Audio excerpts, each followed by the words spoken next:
Yes, welcome back students to our learning of the first chapter of political science, that is power sharing. Yesterday in the part 1 we have seen what kind of power sharing arrangements were made in Belgium. Do you remember what problem was faced by the people of Belgium? Yeah, there are two communities here, and there were tensions among the two communities, and then there was a power sharing arrangement made.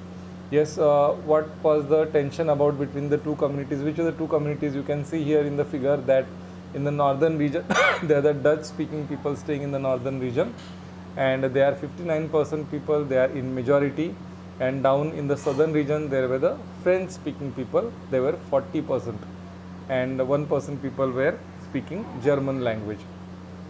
So what was the problem? There were tension between the two communities, and the northern part, in the northern part, the community that was staying, that was the Dutch speaking community, they resented the power, they resented the fact that the French speaking people, they were more powerful, and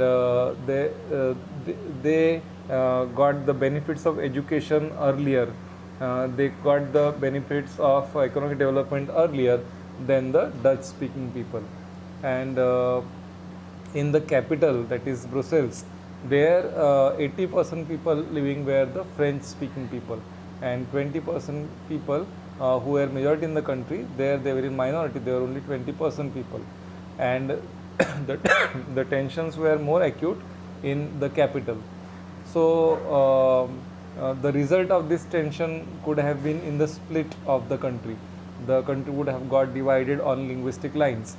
So the leaders of both the communities, they realized that the power should be shared, and then we have seen how the power was shared. The constitution was amended 3 times, and the elements of the power sharing arrangement in Belgium we have studied. I have given you that as homework also, so hopefully you must have done that, you must have studied that, and you must have written that. I am going to check that answer from you, whatever you have written. Yes, let's discuss now what are those 5 measures, what are the 5 elements adopted according to the Belgian model of power sharing arrangement. The first is regarding the central government. You know, in the central government, the number of representatives from both the communities would be equal now. Like those who are in minority, those who are 40%, that is the French speaking people, also will have the same representation. And this is regarding the central government. And some laws of the central government, they require the approval of the majority of members of all the 3 communities, that is Dutch speaking, German speaking, and the French speaking. Then the second element is regarding the state government. The state government will have equal powers as that of the central government. Some powers of the central government were given to the state governments. The state governments were not subordinate to the central government. Then third is regarding the community government. The community government would be elected by the members of each community. Like for example, there will be the Dutch speaking community who are living in the northern part as well as in Brussels. So irrespective of where they are staying, they would form a community government for the whole country, and such community governments would be for all 3 communities. And what power that community government would have? They would have power over making, they would have power related to the cultural issues, related to language. This is the third feature or third element. Then the fourth element regarding the Belgian model is related to the capital, that is Brussels. Brussels will have a separate government, and here in Brussels there would be equal representation. Here now in minority, the Dutch speaking people are in minority, though they are in majority in the country, but here they are in minority, but still they were given equal representation. So the French speaking people, they agreed to giving equal representation to the Dutch speaking community, because in the central government the Dutch speaking community were ready to give equal representation to the French speaking community. This is regarding the fourth feature. Yes, Students, now I will tell you the story of Sri Lanka. First of all, see the location of Sri Lanka. Sri Lanka is located towards the southern coast of India, a few kilometers away from the southern coast of India. And it has a population of about 2 crore people. So it is about as much as the population of Haryana in India. Okay, now I'll tell you about the ethnic composition of Sri Lanka. As you can see here, 78% people of Sri Lanka belong to the Sinhalese community. Sinhalese community means they speak the Sinhala language. Here you can see in this figure what is in yellow shade. Here the Sinhalese speaking people live. They are 78%. Then in the northeastern region you can see in red, and towards the west also little bit.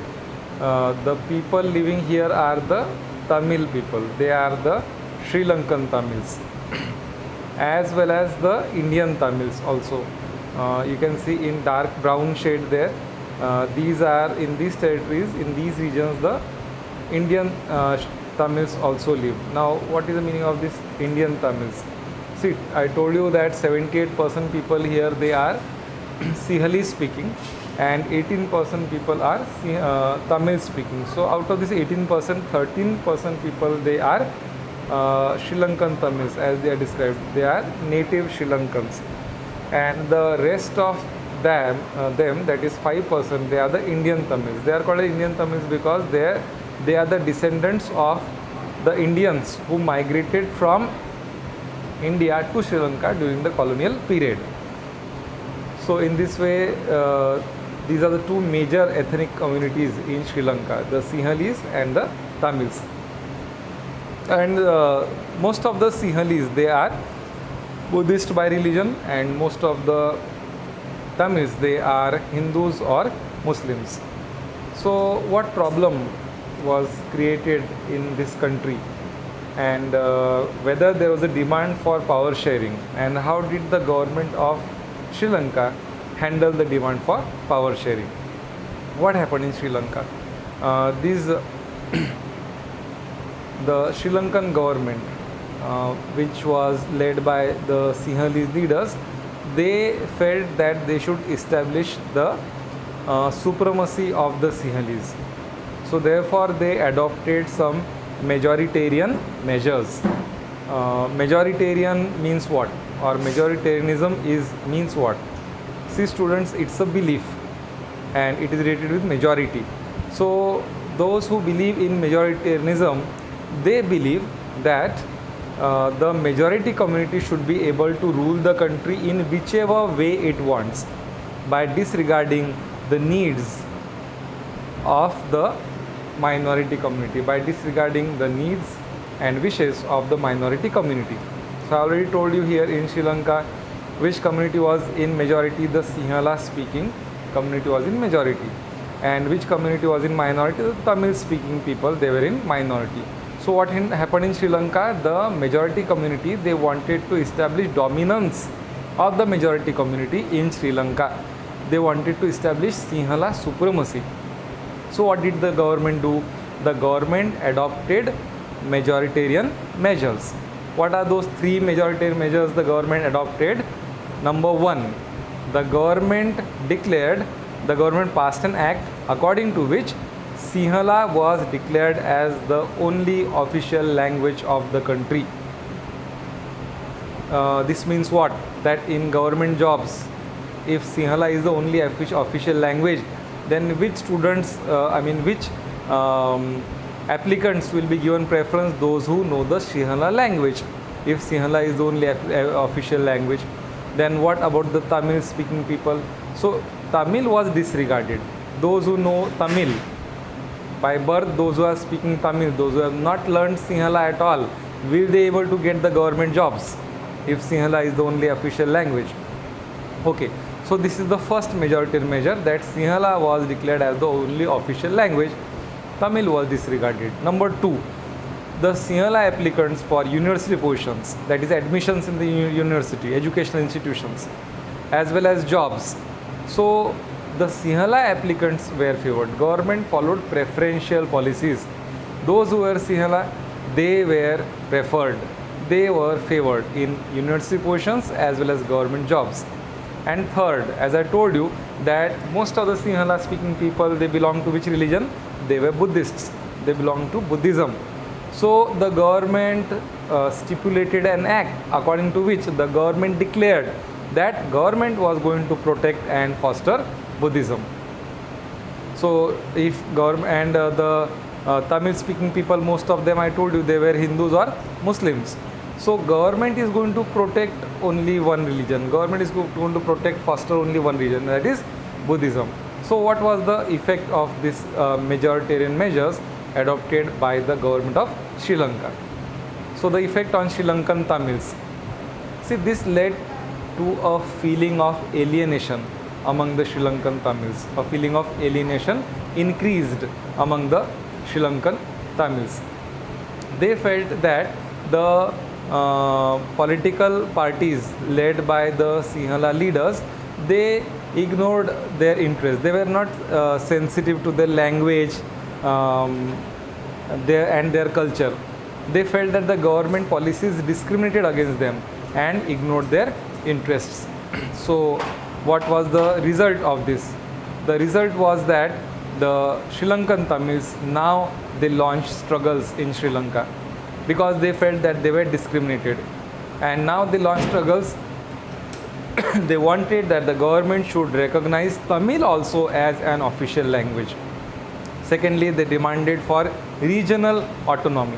You can see here in this figure that the portion which is red and which is brown, so this is shown to be provinces where these people seem to be in majority, or this province has shown that these people lived here. So regional autonomy means what? They wanted that the power should be shared. They wanted decentralization. They wanted that the Tamil speaking people, they should get a share in the power.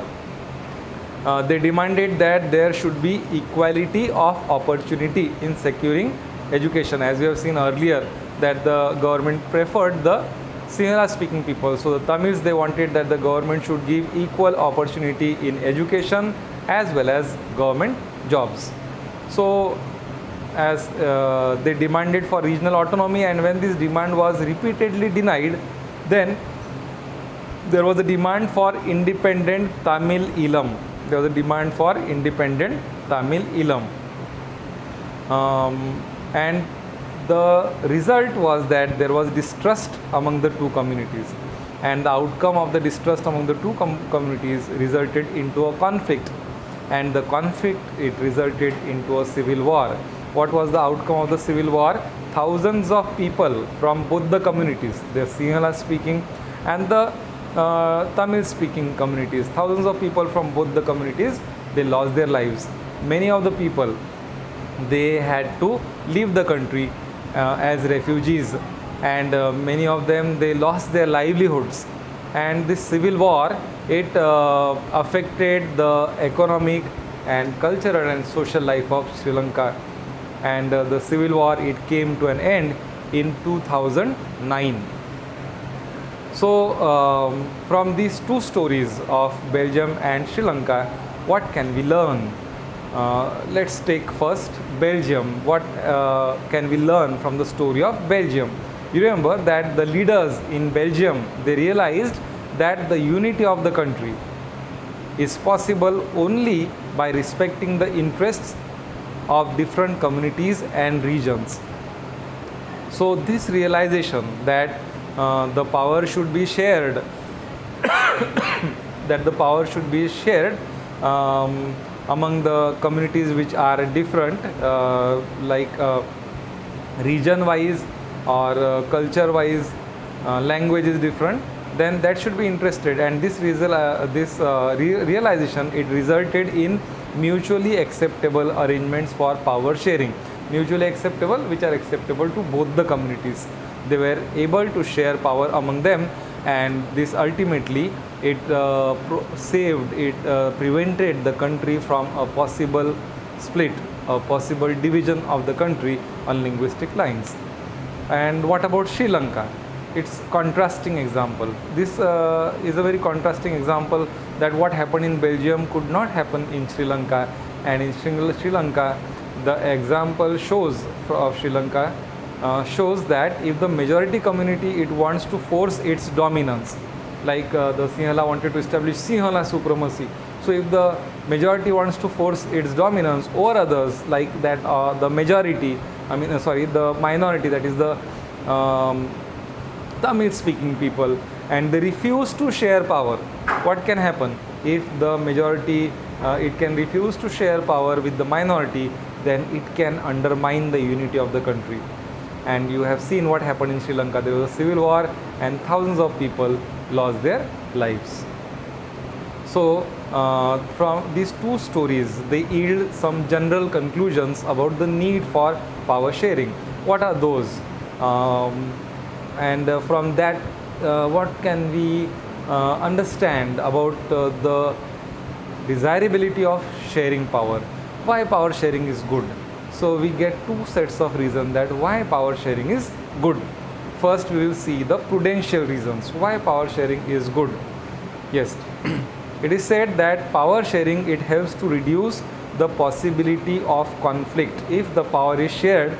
Remember Belgium, the power was shared, and like though they were 20% only, in Brussels, the people in minority, the Dutch speaking people, but they got equal representation. And in the central government, though they are in minority, the French speaking people, but they got equal representation. So power sharing, it can reduce the possibility of conflict between the social groups. And since the conflict between social group, it often leads to, or it can lead to violence and political instability. If there is a conflict, what happened in Sri Lanka, then it led to violence. There was civil war, and such kind of violence, it can lead to political instability. So power sharing is a good way to ensure political stability. So this is the first set of reasons. This is called as the prudential reason. Why power sharing is good? Because it can ensure political stability. It can avoid conflict between the social groups. Okay. Now the second set of reasons is called as the moral reasons. This tells us why power sharing is good morally. See, power sharing is said to be the very spirit of democracy. What is meant by that? A democratic rule involves sharing power with those who are affected by its exercise and those who live with its effect. Try to understand this point. A democratic rule involves sharing power with those who are affected by its exercise. When power is exercised, its exercise means exercise of power. So when the power is exercised in a democratic rule, so those who are affected by the power should be shared with them. Take for example now what is happening in our country, like the democratic rule, it is exercising its power and we are affected by it. How it is exercising its power? Suppose they have declared lockdown, the government has declared lockdown, and who is living with the effect of that, or who is affected by that ruling or that order of the government or the rule of the government? We the people, we are affected by it, we are living with its effects. So in this case, what should happen morally? What is said here, what is suggested here? It is suggested that the power should be shared with us, with the people who are affected by its exercise, who live with its effect. That is the spirit of democracy. Share power with the people. And it is said people have a right to be consulted on how they are to be governed, and a legitimate rule, it involves sharing power with those. I beg your pardon. A legitimate rule is the rule in which the people, they participate. The people have a stake in the system through participation. That is called as a legitimate rule. So these are the reasons, two set of reasons, the prudential reasons and moral reasons why power sharing is desirable. See students, from yesterday, these two stories, and through them we are trying to understand why power sharing is desirable. You are understanding, you have understood about what is the idea of power sharing. Means this lesson is presenting to you what is power sharing, what happened in Belgium, and what did not happen in Sri Lanka. So here you are getting a sense of what is meant by power sharing. Okay, and this allows us to have a discussion now on the forms of power sharing. What are the different forms of power sharing? Sharing of power between the different organs of the government. This already you have studied in 9th standard, that there are 3 organs of the government, like the legislature, the judiciary, and the executive. So that will be our first form of power sharing. We have to study what is that exactly, what kind of power sharing arrangement it is. And there are such 4 forms of power sharing, which about which we are going to discuss in the last part of this lesson. And thereafter, in the next lesson, we are going to take up in the chapter called Federalism, the form of power sharing, where the idea of power sharing will be elaborated in the context of power sharing between different levels of government. I am not telling organs of government. Organs are legislature, executive, and judiciary. Levels of government means the central government, the state government. So how power is shared between different levels of government, that we are going to see in the second chapter, which is called as Federalism. So this chapter, in this chapter now, one part is left, that is the forms of power sharing, that we are going to take in the next part. Yes, but whatever we have finished till now, you do read it properly, whatever has been covered up till now, and whatever homework is suggested to you to complete, that you have to write in the rough notebook, and that you have to send me on my number. Thank you.